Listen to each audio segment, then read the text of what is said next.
Assalamualaikum warahmatullahi wabarakatuh. Perkenalkan, nama saya Dwi Wahyu Muharram dan rekan-rekan saya. Saya di sini Ahmad Rifizan. Saya Arif Husnan. Ya, di sini kami membuat sebuah sistem informasi yang berjudul pemesanan ojek yang berbasis GUI Java OOP. Sistem informasi ini dilatar belakangi dari beberapa orang awam yang kurang mengerti dengan teknologi. Di era seperti ini, teknologi sudah berkembang terlalu pesat, sangat-sangat begitu modern. Namun di sisi lain terdapat juga orang-orang yang masih awam dengan teknologi. Sehingga kita di sini menerbitkan suatu sistem informasi yang dengan menampilkan sebuah tampilan yang sangat sangat bisa dimengerti oleh orang-orang awam.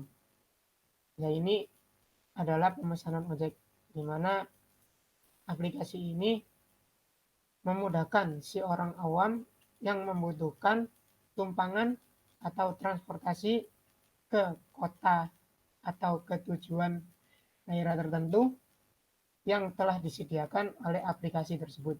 Jadi di aplikasi ini tidak bisa memberikan titik yang diinginkan oleh si pengguna. Namun aplikasi ini sudah memberikan titik-titik yang bisa dijangkau oleh si driver dari aplikasi ini. Dilanjutkan, nah di sini kita menggunakan sebuah pemrograman yaitu menggunakan bahasa Java. Bisa dijelaskan oleh teman-teman saya.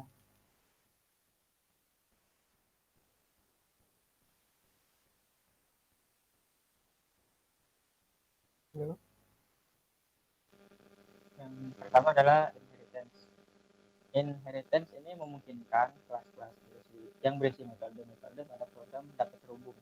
Kelas yang bertindak sebagai induk biasanya disebut dengan parent class, dan kelas yang diwariskan biasanya disebut sebagai child class.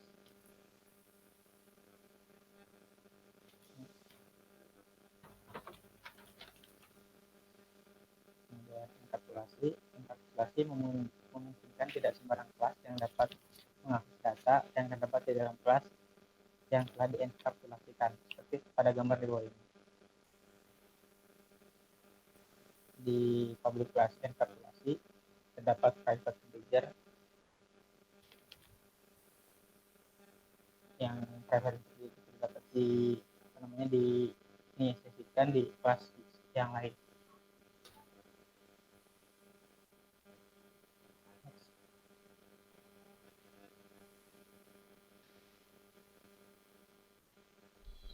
Selanjutnya adalah abstract class. Abstract class di sini digunakan untuk membuat fungsi yang tidak dipanggil secara langsung, melainkan nanti akan digunakan dengan cara inheritance ke dalam fungsi lain.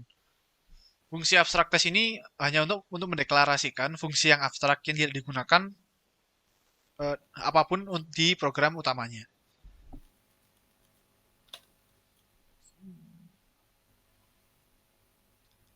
Selanjutnya adalah overriding dan overloading. Metode ini merupakan overriding karena menggunakan nama yang sama tetapi jenis variabel yang berbeda. Selain itu, untuk ini juga termasuk overriding. Maaf, yang pertama tadi maksudnya overloading karena nama yang sama tetapi jenis variabel yang berbeda. Dan ini juga termasuk overriding karena menggunakan fungsi yang sudah dideklar di dalam abstract class yang sebelumnya.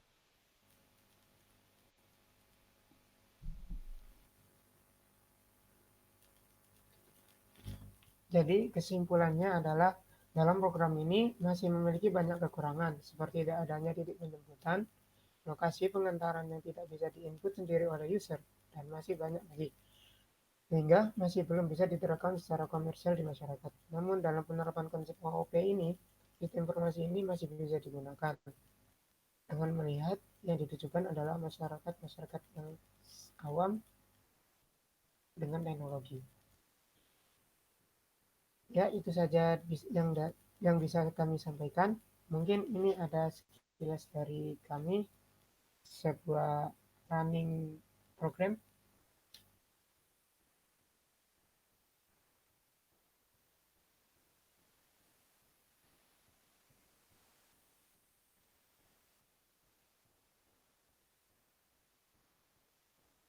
Jadi contohnya adalah di sini si pelanggan atau si customer itu memilih pertama-tama si customer ini memilih jenis transportasi. Di sini disediakan dua transportasi, yakni ada sepeda motor dan mobil. Nah, di sini di kedua jenis transportasi ini sudah terincludekan sebuah harga. Seperti ini, di sepeda motor harga per kilometernya langsung keluar dihargai dengan 2.500. Sedangkan yang di mobil itu dihargai sebesar 6.000. Nah, di sini sudah paten, tidak bisa diubah-ubah lagi. Jadi sudah terinclude. Nah, setelah si customer ini memilih jenis transportasi, si customer langsung memilih tempat tujuan. Tempat tujuan ini sudah tertera di aplikasi. Jadi tidak bisa menambahkan aplikasi tujuan lain. Contohnya misalkan si customer ini memilih mau pergi ke rumah sakit Ibnu Sina. Nah, ini jaraknya sudah terinclude 17 km, sudah terhitung. Terus juga langsung keluar harga. Total harga ini didapatkan dari harga per kilometernya dikalikan dengan jarak yang ditempuh. Jadi misalkan si customer ini mau pergi ke Icon Mall. Nah, dia akan terinclude dari 16 km. Ini dihitung 16 km dari satu titik. Misalkan titik ini ditetapkan di suatu wilayah, yakni misalkan di Kecamatan Bunga di Kabupaten Gresik.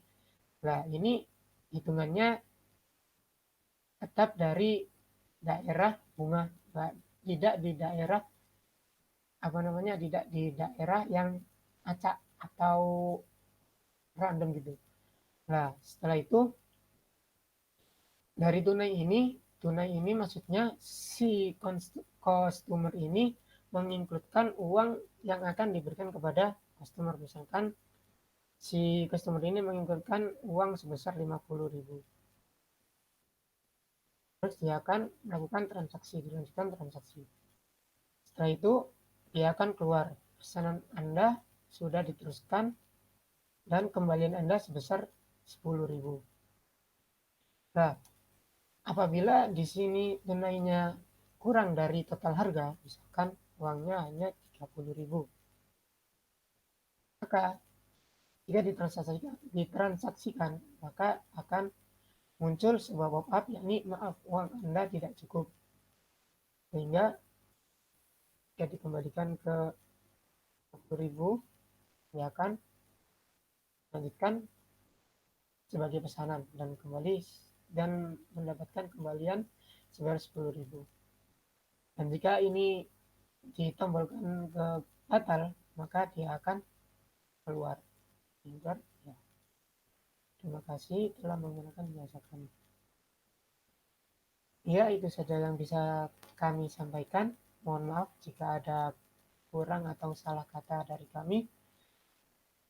Wabillahi taufiq wal hidayah. Wassalamualaikum warahmatullahi wabarakatuh.